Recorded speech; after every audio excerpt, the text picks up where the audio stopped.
"Daddy, are you watching?" The voice came through his phone speaker, small and excited, filtered through the basement hum of machinery and darkness. Marcus Rivera didn't look up from the relay panel in front of him.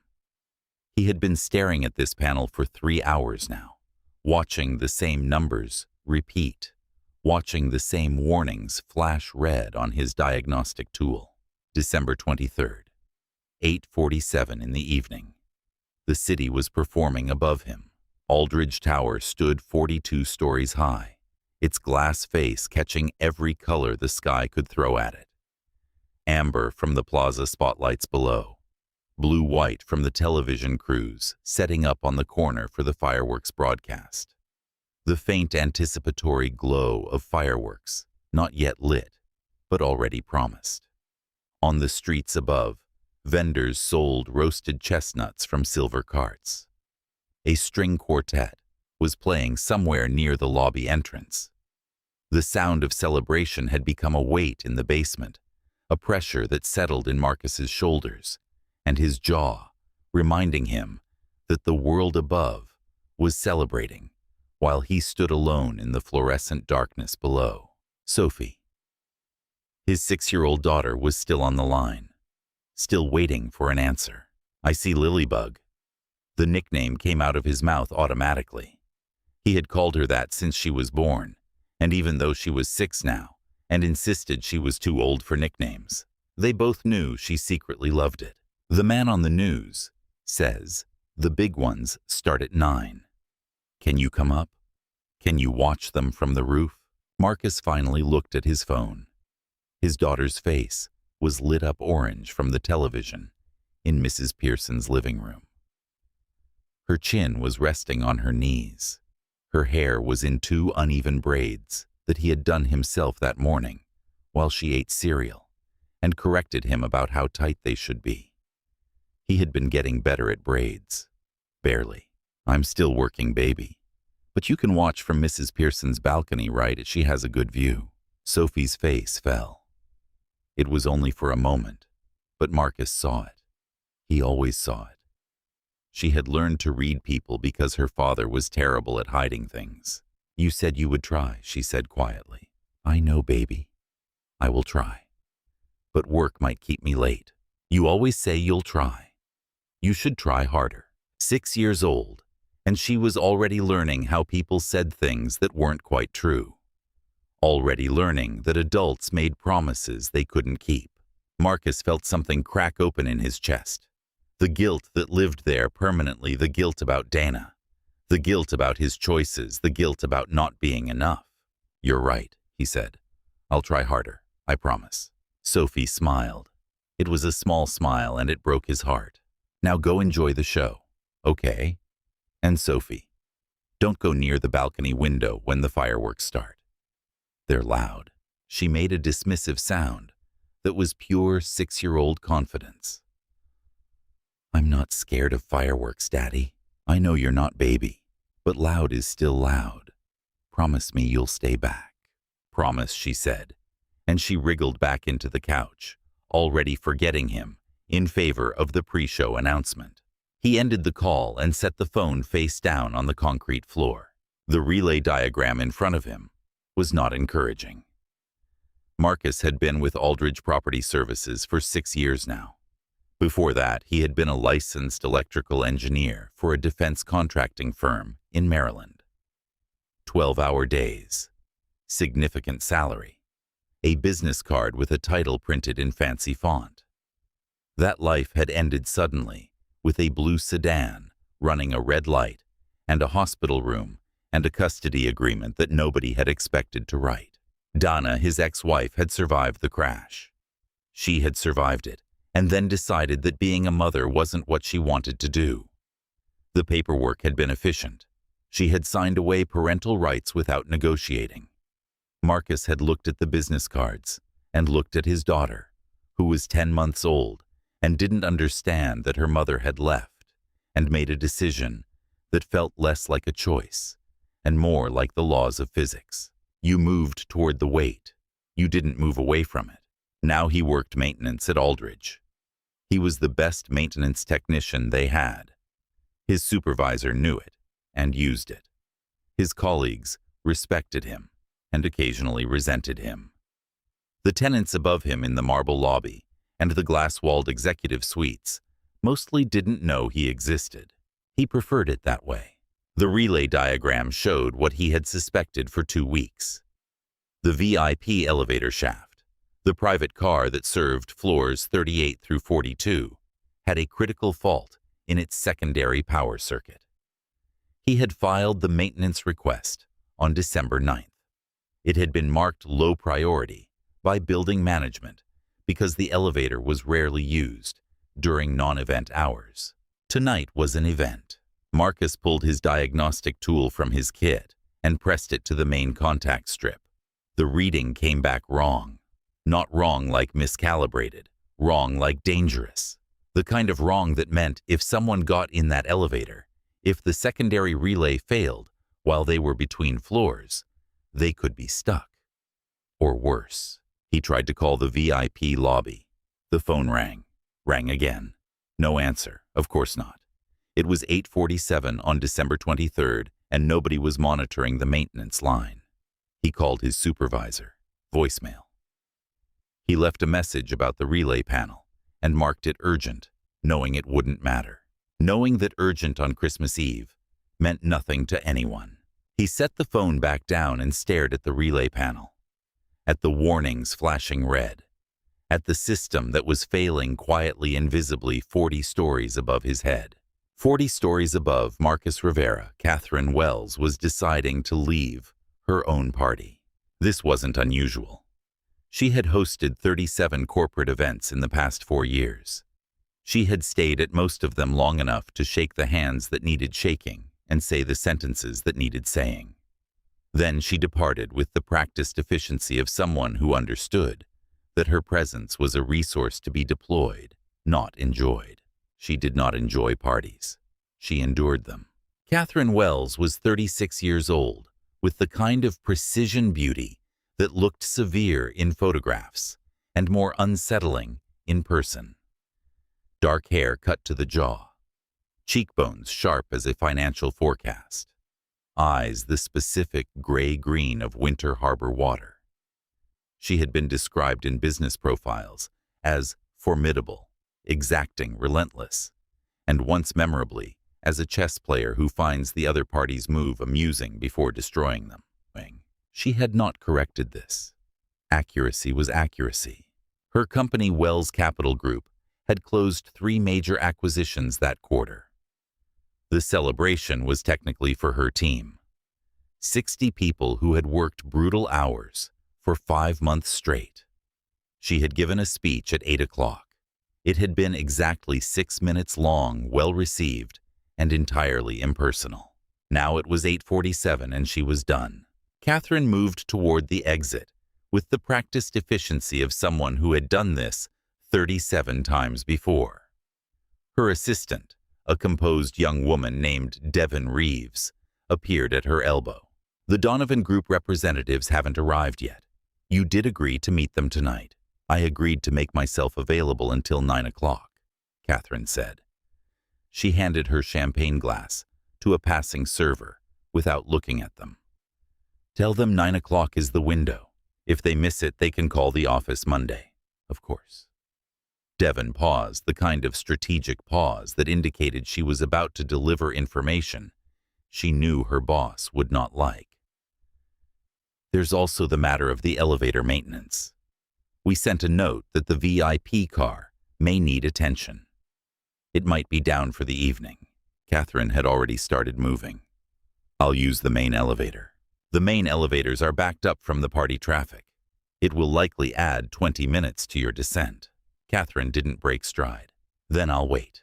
The private elevator lobby was off the main corridor, behind a panel that required a key card. The car itself was paneled in pale oak and brushed brass, with a small upholstered bench built into one wall, an amenity that Victoria had never once used, though she had approved the renovation budget that installed it. The lobby was quiet. The sounds of the party receded behind the panel door, like a memory she was already leaving behind. Catherine pressed the call button. The elevator arrived within seconds, the doors sliding open silently. She stepped inside. The interior lighting was warm and even inset along the ceiling perimeter. But as the doors closed and the car began to descend, she noticed something she had never noticed before. One bank of lights stuttered. Once. Then again. Catherine looked up. The elevator continued moving. Floor 39. Floor 38. Then it stopped. Not the smooth, cushioned stop of a car reaching its destination. This was an abrupt cessation, a jolt that sent her half a step sideways and caused her to catch the brass handrail with both hands. The display panel above the door showed a number frozen between 18 and 19, though she was nowhere near those floors. Either the display was wrong or the car was wrong. She waited 5 seconds. Nothing moved. She pressed the lobby button. Nothing. She pressed the door open button. Nothing. She pressed the emergency call button and heard a faint electronic tone from the intercom panel followed by silence. "Hello," she said. Her voice was controlled, the way she had trained it to be in all situations. "This is the VIP elevator car. I'm between floors. I need assistance." Static. Then distantly, as if the signal were traveling through water, the sound of the party. Music. Someone laughing. The string quartet impossibly far away. Nobody was listening. She pressed the button again and again. Her phone showed 1 bar of signal, enough for the screen to be on, not enough for a call to connect. She typed a text to Devon. "Stuck in VIP elevator. Get maintenance." She watched it sit in the outbox unsent. The lights flickered. Catherine Wells, who had negotiated in rooms where careers lived and died, who had been in 1 aircraft emergency and 1 hostile board takeover attempt, stood in a stalled elevator between floors and felt the specific fear that comes from being trapped. It wasn't the physical confinement. It was the loss of control. It was being in a situation where her competence meant nothing, where her money meant nothing, where she was simply a person in a box between floors with no way to get out. She sat down on the bench. Her hands were shaking. She did not allow her hands to shake. In the basement, Marcus Cole was making a decision. He had climbed an active elevator shaft exactly once before during training 7 years ago with equipment and protocol, and someone waiting at the top. He knew what it was like. He knew the danger. He knew it could cost him his job, violate every safety regulation, expose him to liability he couldn't afford with a 6-year-old daughter, depending on him. He also knew that someone was in the VIP elevator. He had heard the car start its descent. He had heard it stop abruptly, the sound wrong, the mechanical protest unmistakable to anyone who knew how to listen. Marcus pulled on his work gloves. He unsealed the shaft access panel, and darkness looked back at him. The shaft rose above him, a vertical tunnel of cable and metal, and nothing else. 40 stories of nothing else. His work lamp illuminated maybe 10 feet up before darkness swallowed the light. He grabbed the first handhold and pulled himself up. The shaft hummed.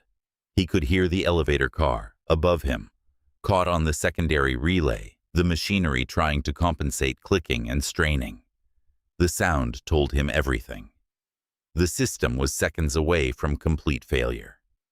And if it failed with someone inside it, if the car dropped, or if the secondary relay gave out entirely, if the electrical fail-safes failed their own fail-safes, then a person could be hurt, could be worse than hurt. He climbed. Hand, foot, hand, foot. The muscle memory from years of installation work took over, but everything else screamed at him to stop. The pain in his shoulder, a pre-existing injury from the car accident that had changed everything, started screaming around floor 15. He ignored it. His hands burned even through the gloves. Around floor 22, his left hand slipped on something and came away wet. He didn't look at it. The cut would be deep. He didn't have time to care about it.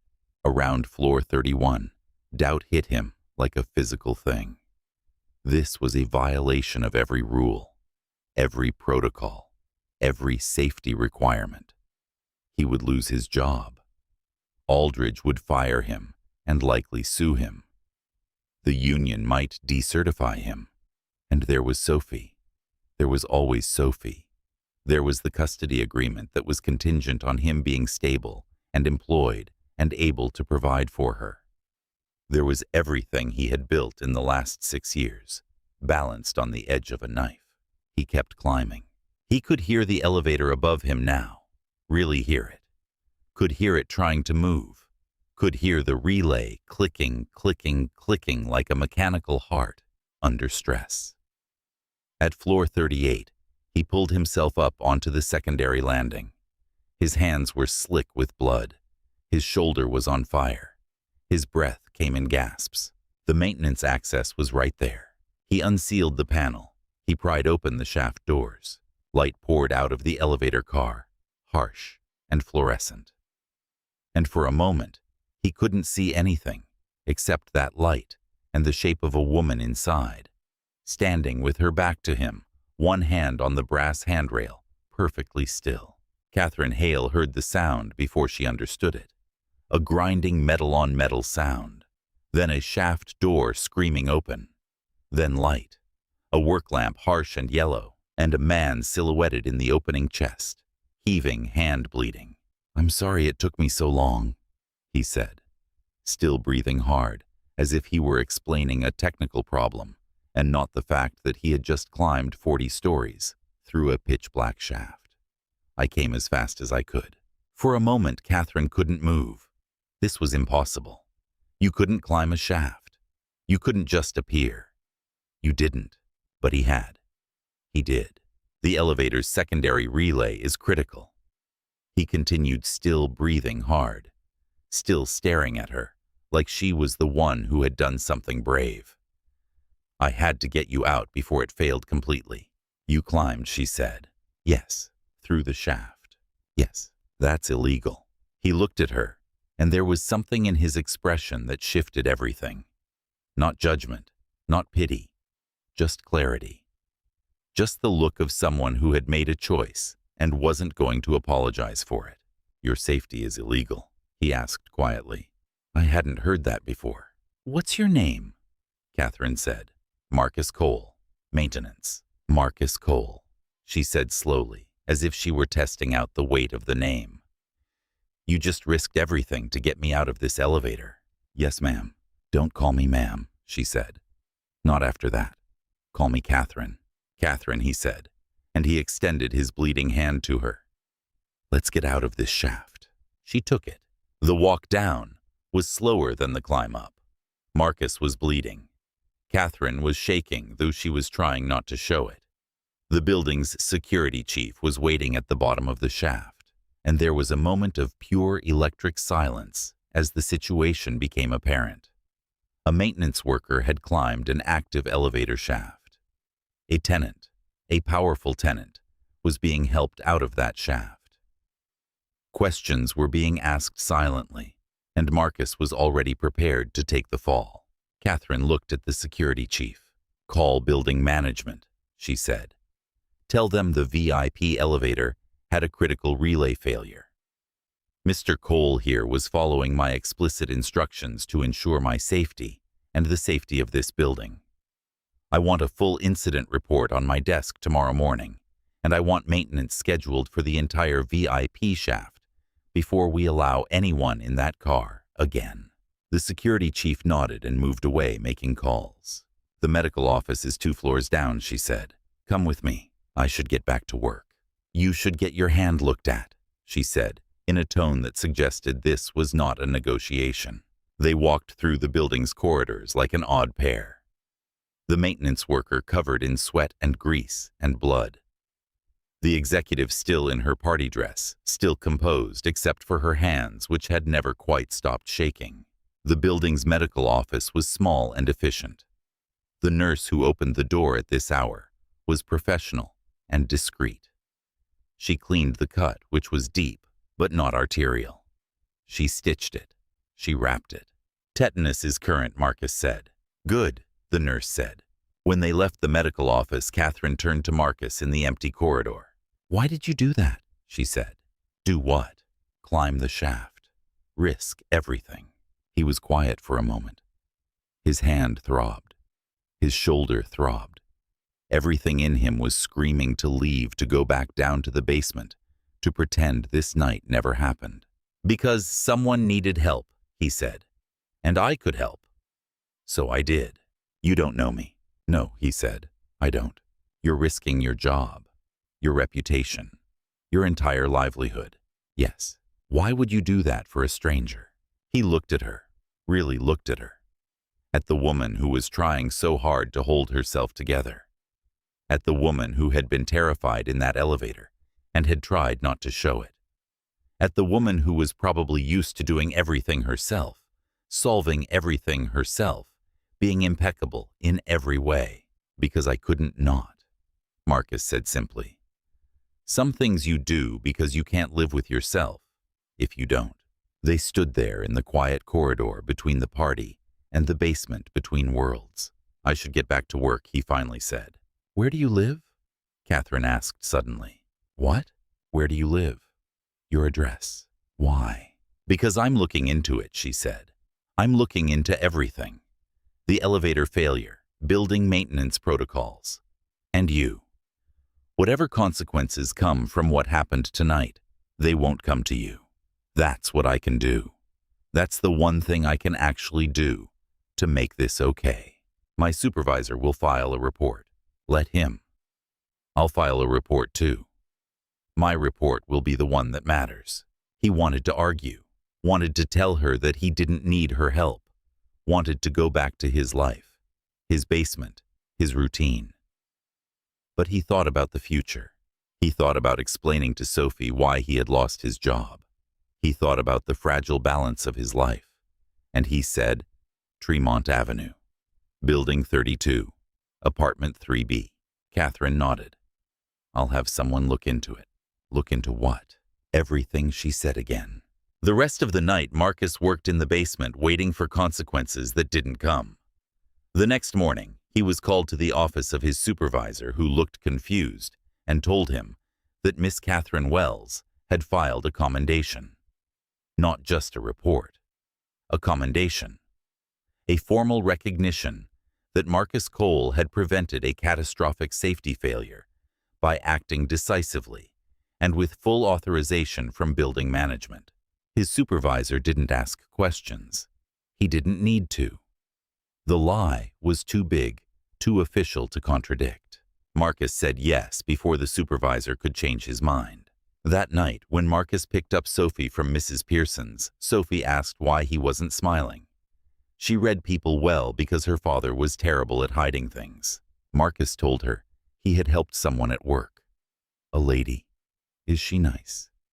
Marcus thought about Catherine, about her terror in the elevator, about her choice to protect him in the corridor. I don't know yet, he said. Well, Sophie announced with the certainty of a 6-year-old, you should find out. You're the nicest person I know. She'll probably be nice too. The following week, Marcus was sent to the 37th floor to check the ventilation system.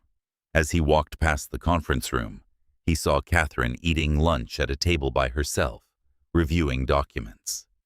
She looked up when he passed. Their eyes met. Something flicked across her face. Recognition, gratitude, something else she didn't have a name for. She looked back down at her papers, but not before Marcus saw the expression. 2 weeks later, Marcus received official notification of his promotion. He was being moved to systems supervisor. It was a position that didn't usually come up, but apparently someone with authority had suggested he would be perfect for it. Better pay, better hours. He would still do maintenance work, but he would oversee the team and attend building management meetings about structural issues and system upgrades. For the first time since he left electrical engineering 6 years ago, Marcus felt like maybe his sacrifice wasn't wasted. Maybe giving everything up for Sophie was actually the right choice. Because this job, this position, was because of who he was. Not what credentials he had, but the kind of man he was. Someone who climbs into darkness for strangers.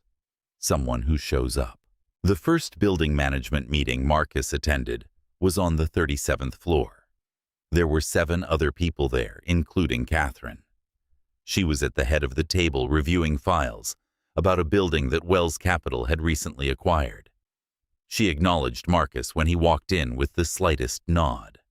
Nothing that would signal to anyone in the room that they knew each other, that she was terrified, and he climbed 40 stories to save her. During the meeting, Catherine mentioned that the building on Tremont Avenue needed a full systems review. Every electrical system, every safety protocol, every infrastructure component. She wanted it done thoroughly by someone who understood the work and didn't cut corners. She was looking directly at Marcus. Jenkins, who sat beside Marcus, tensed up. "I'll do it personally," Marcus found himself saying. "Good," Catherine said, with the same flat professionalism she used with everyone else. "I want the report in 2 weeks." Marcus understood what was happening. This wasn't a coincidence. This was intentional. She was assigning him to audit his own building. She was giving him a reason to spend hours there, weeks there. She was making it official, making it work-related, making it so they would see each other. On a Saturday in early March, Marcus brought Sophie to the office. This wasn't planned. It was a circumstances situation. Mrs. Pearson had a family commitment. The backup sitter had canceled. Marcus had a 2-hour systems review that couldn't be rescheduled. He had called in to apologize and explain, prepared to reschedule regardless. He was told by Devon that bringing Sophie would be fine. It's Saturday. The only person in the office is Miss Wells. Marcus was not certain it would be fine. But it was. Sophie approached every new environment with the systematic curiosity of a very small scientist. She spent the first 20 minutes examining the view from the 37th floor, with her nose against the window. She pointed out buildings and streets, and the river in the distance. Then she sat at the conference room table with her coloring book and crayons. Then she wandered to the doorway of Catherine's office, and stood there with the particular energy of a child who had found something interesting. Marcus noticed from across the hallway and was about to intervene. But Catherine looked up from her screen and looked at Sophie. "Do you work with my dad?" Sophie asked. "Yes," Catherine said. "He said you own buildings." "I do." "Do you own the one we live in?" "I might." Sophie considered this with the seriousness she applied to all information. "We live on Tremont Avenue. Building 32 apartment 3B. She described it exactly. They have a nice neighbor on the 4th floor who gives her cookies. And there's the elevator that makes a noise, like when the dishwasher is tired. Catherine almost smiled. Marcus could see the muscles around her mouth, considering it, deciding whether to fully smile or not. "I'll have someone check on that," Catherine said. "My dad can fix it," Sophie announced with complete confidence. "He fixes everything. He fixed our radiator and the neighbor's lock, and once he said the elevator in our building, but he said that was probably not technically allowed." Catherine looked at Sophie with an expression that was difficult to read. Something behind her eyes that was soft. Something that suggested she was thinking about what it would be like to be someone who was confident. Someone would fix things for you. "He's fixed quite a few things here too," Catherine said quietly. "In the building." "I know," Sophie said. "He told me." Sophie paused. "He said you're the one who runs everything." Catherine considered this statement. "And you think he should run everything here instead?" "No," Sophie said with the clarity of a 6-year-old. "I think he should fix things that are broken. That's what he's good at. Fixing things that are broken." Catherine was quiet for a long moment. Sophie stood in her doorway with the particular confidence of a child who had spoken something true. "I think you might be right about that," Catherine said finally. When they left the office, Sophie held Catherine's hand down the elevator without being asked. Catherine looked at the small hand in hers, like she wasn't sure what to do with it. But she didn't let go. That night, after Sophie was asleep, Marcus lay in bed thinking about the moment Catherine held Sophie's hand. He thought about the way Sophie had described their apartment to Catherine. He thought about Catherine's quiet admission that Marcus was good at fixing things that were broken. He thought about what it might mean that Catherine was paying attention, creating reasons for them to interact, and now holding his daughter's hand. In mid-April, Marcus and Catherine were in a conference room, reviewing plans for the Cariel, a 1920s residential tower in the North Quarter that Wells Capital had recently acquired. The retrofit schedule was ambitious. New electrical systems, updated infrastructure, a rooftop terrace that didn't exist yet, but would if the plans worked out. They were deep in discussion about budget timeline and safety protocols. Catherine was listening to Marcus's technical recommendations with genuine interest. This was the work part of their relationship, the professional side that allowed them to interact without directly acknowledging the other dimensions of what was happening between them. As they looked at the plans, Catherine mentioned that the Spring River Festival was coming to the North Quarter in late April.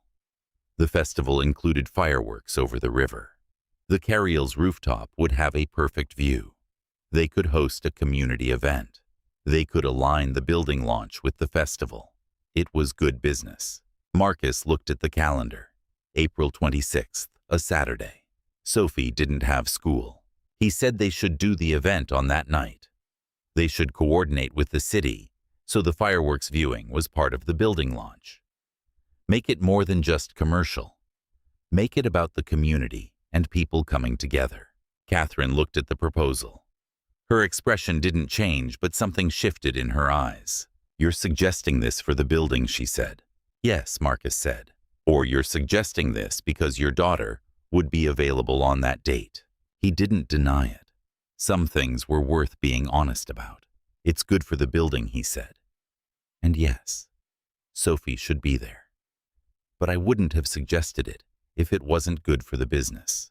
Catherine looked at the plans, at the rooftop terrace, at his handwriting in the margins explaining the business logic and the community draw and the perfect sight lines for fireworks. "You did this deliberately," she said. "Yes." "Knowing I would approve it because you were right about the business decision." "Yes." "And knowing that I would have to make a choice between the professional merit of the idea and the fact that you were clearly doing this for personal reasons." "Yes," Marcus said. "I know what I did." Catherine looked at the plans for a long moment. Then she said, "Approved. And you should bring her, your daughter, to the event." "She's already planning on it," Marcus said. "I know," Catherine said. "You planned everything." "Not everything," Marcus said. "I didn't plan for you." Catherine looked at him directly.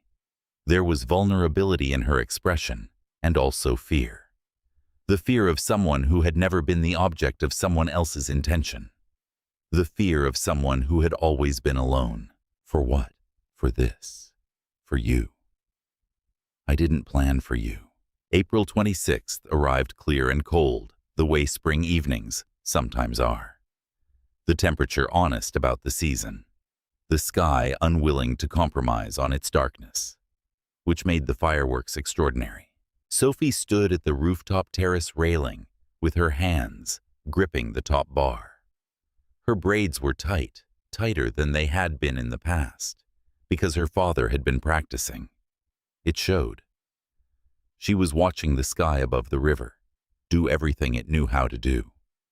She wasn't watching on a screen. She wasn't watching through a window. She was watching it. Marcus stood beside her, one hand near her shoulder, in case she leaned too far, watching her watching the sky. And he felt in the particular way that life delivers its best moments sideways and without announcement that things were different than they were in December. Not fixed, not resolved into something simple, but different. Changed. He heard footsteps behind him. Catherine came to stand on his other side, close enough that he could see her face in the light of the fireworks. She had her hands in the pockets of her coat. She was watching the sky. "The building looks good," Marcus said. "It does," Catherine said. "The terrace retrofit came in under budget." "I know." I read the report. A pause. Below them, the festival crowd made a sound, a collective intake of breath. A particularly large firework opened over the river, silver white and enormous, hanging for a long moment before it fell. "Daddy, that one," Sophie said, pulling his sleeve. "I see it, Sophie girl." "Miss Wells," she asked, turning to Catherine, "did you see that one?" "I saw it," Catherine said. Something quiet in her voice, something that had been there since December and that she had stopped trying to manage away. "It was beautiful," Sophie said. "Yes," Catherine said. "It was." Marcus looked at Sophie, who had turned back to the river. He looked at Catherine, who was still watching the sky. He looked at the city below the river, reflecting the fireworks, the doubled light in the water. "I looked up the building on Tremont Avenue," Catherine said quietly for him alone. "We own it. I had someone check the elevator last week. The noise was a worn bearing in the motor housing. It's been replaced." He looked at her. "It's a small thing," she said. "It's not," he said. She was quiet. The fireworks were ongoing. The river reflecting them doubled. The whole world for a few minutes symmetrical and luminous. "I'm not very good at this," she said. "At what?" "At whatever this is. At caring about people. At letting people care about me." Marcus looked at his daughter, who was mesmerized by the fireworks. Then he looked at Catherine, who was trying so hard to be honest with him. "I've been mostly bad at it for 6 years, Marcus said. "Since the accident. Since Dana left. Since I had to choose between everything I had been and everything I needed to be. I chose Sophie. I chose to be someone who showed up. And some days I still fail at it. Some days I think I'm not enough. Some days I wonder if she would be better off with someone who had it all figured out." "So you're not good at this either?" "No. But I try. Every day I try." Catherine almost smiled. The almost smile Marcus had been watching for months. The one that was more real than most people's full smiles. "Your daughter thinks you can fix everything," she said. "She's 6. She'll figure out the truth eventually." "Maybe," Catherine said. A pause. "Or maybe some people just actually can." Marcus looked at Catherine. She was watching the sky, the fireworks, the river, the reflected light on everything. She looked like a person who had been locked in darkness for a very long time and was choosing slowly and with difficulty to step into the light. Sophie tugged his sleeve. "Is Miss Wells staying to watch the big finale?" He looked at Catherine. Catherine looked at Sophie, then at Marcus. "Yes," she said.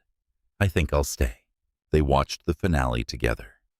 The 3 of them at the rooftop railing. The father, the daughter, the woman who was terrified in an elevator between floors and learned that some people actually do climb 40 stories to help strangers. Who learned that showing up day after day, choosing someone again and again, is its own kind of love. When the final explosion finished and the smoke cleared, Sophie said, "Do you want to get hot chocolate?" The man at the stand said he'd still be there. "Yes," Marcus said.